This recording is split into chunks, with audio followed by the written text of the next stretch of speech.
ఈ లోక జ్ఞానము దేవుని జ్ఞానం గురించి ఎవరు కాదండి, ఒక ఇద్దరు వ్యక్తులను చూస్తే అర్థమైపోద్ది. ఎవరంటే అబ్రహాము, లోతు. ఎవరు? అబ్రహాము, లోతు. వారిద్దరూ కలిసి ఉన్నారు. కలిసి ఉన్నప్పుడు పోరాటం ఎవరి ద్వారా వచ్చింది? లోతు కాపల ద్వారా వచ్చింది.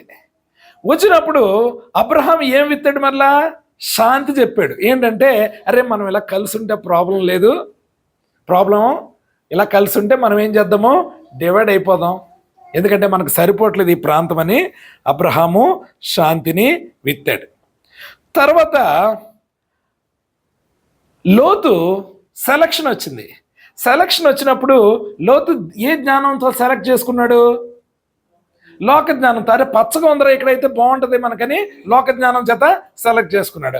అబ్రహాము ఎలా సెలక్షన్ చేసుకున్నాడు?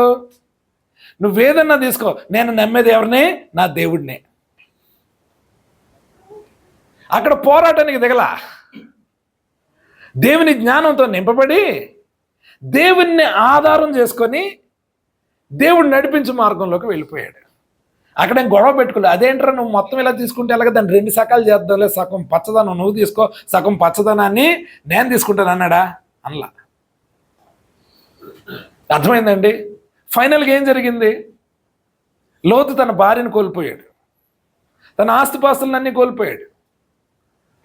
ఒక చెడ్డ పేరు తెచ్చుకునే సంతానం పుట్టే పరిస్థితులు లోతు కారకుడయ్యాడు.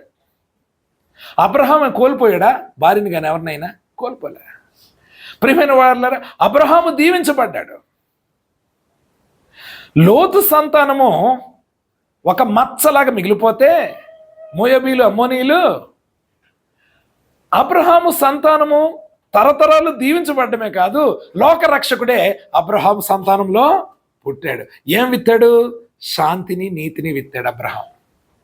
ప్రియమైన వారులారా, మనము కూడా నీతిని, శాంతిని విత్తితే ఆశీర్వదించేది ఎవరు?